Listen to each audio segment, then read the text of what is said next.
Shalom family, this is part 2 of the Black Holocaust, and we're going to compare our Holocaust compared to those imposters. They left black and they came back white. Let's talk about it. Two different catastrophes, both brutal, both ongoing in effects, but not identical. The Jewish Holocaust, 1933 to 1945, was a state-directed, industrialized campaign of genocide by Nazi Germany in collaborations with the explicit goal of exterminating the Jews of Europe. About 6 million Jewish men, women, and children were murdered in ghettos, mass shootings, concentration camps, and extermination in camps.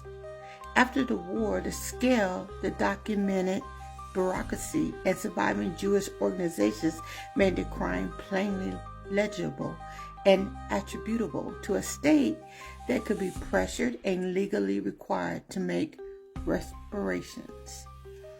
Now, it's interesting that President Trump's family and heritage, as well as his descendants, are German. You just let that sink in for a minute. Let's continue. The melanated expression in the Americas, transatlantic slavery, Jim Crow, mass incarceration, was not a single short campaign, but centuries-long systems, kidnapping of millions from Africa, chattel slavery, property status, legal segregation, racial terror, lynchings, massacres, systematic exploitation of wealth, land theft, redlining, medical abuses, and policies that produce mass incarceration and concentrated poverty.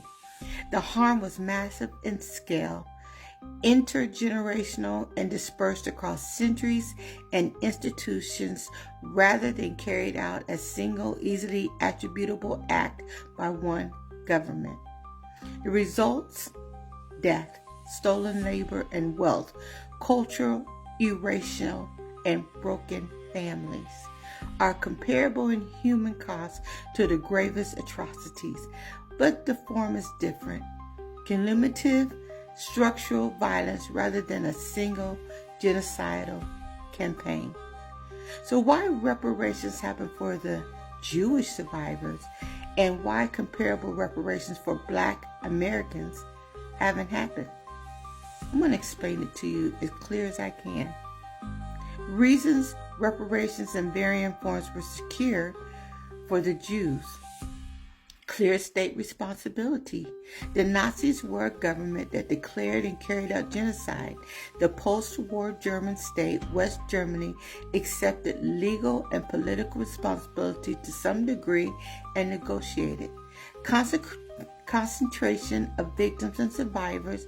Many survivors and Jewish organizations were concentrated in Europe and North America with institutions, Zionist leadership, Jewish agencies that could negotiate and litigate collectively. So they put their own people in government. International legal context. After World War II, there was an international will to punish and remediate Nazi crimes, Nuremberg human rights frameworks, and establishment of Israel. The creation of a Jewish state gave an organized political body to negotiate large state-to-state claims and place Holocaust reparations in an international geopolitical frame. So what happened was they put their own people in charge. That's how they got the reparations to this day. And it's interesting to know that when President Obama was president, and the United States had nothing to do with the Holocaust back then, he gave reparations to them every month of $7,000 to each citizen in Israel. How do I know this? Remember, I traveled to Israel in 2018. I was there for 30 days.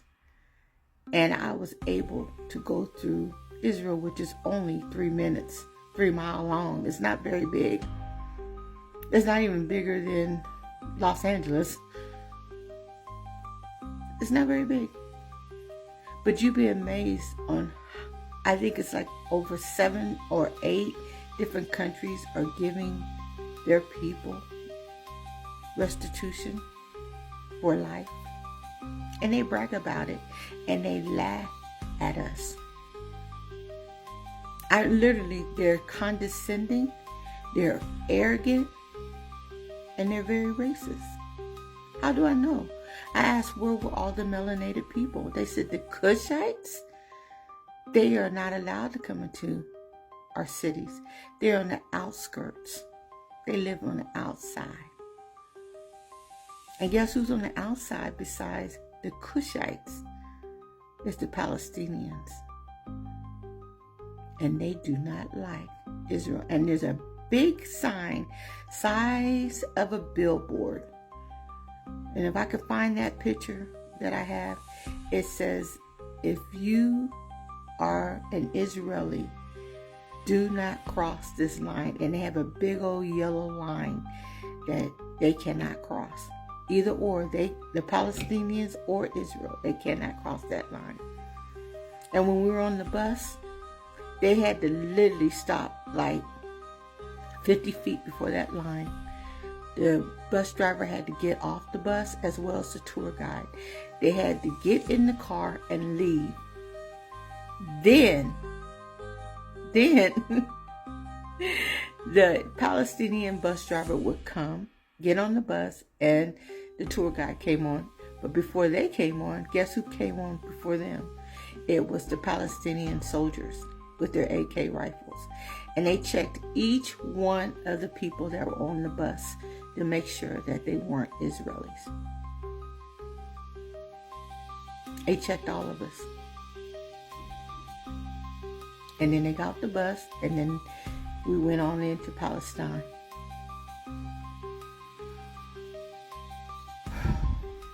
Let that sink in. Why Anagla's federal reparations for U.S. slavery and Jim Crow have not occurred? Why haven't we got reparations? Diffuse responsibility. Slavery and Jim Crow were carried out across centuries by many private, municipal, state, and federal actors. There is no single contemporary state actor who can be held wholly responsible in the same Germany was for Nazi crimes. Political power and organizations. Black Americans were systematically disenfranchised for generations. They lacked similar leverage or sovereign state to demand and secure large interstate settlements. Legal and temporal barriers, statutes of limitations, property transfers across generation, and legal complexity complicated litigation and restitution. And the political will. Reparations are political.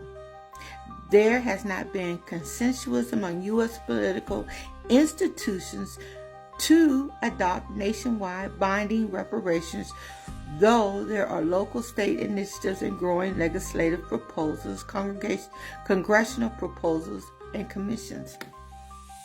So let me tell you the real reason why. It's because they are in charge. They are in office. They are government officials. They are in our Congress. They are in our representatives. They are in our Senate. They are our judges. They are our mayors. They are our governments. They are our police officers. They are in charge. Who are they? They are the Jewish people. They're over the media. They're over social media. They're over education. They're over religious institutions. They're over everything. And you wonder why Hitler wanted to get rid of them. That's the reason why we're never going to get reparations. It was set up for us because they assumed our identity.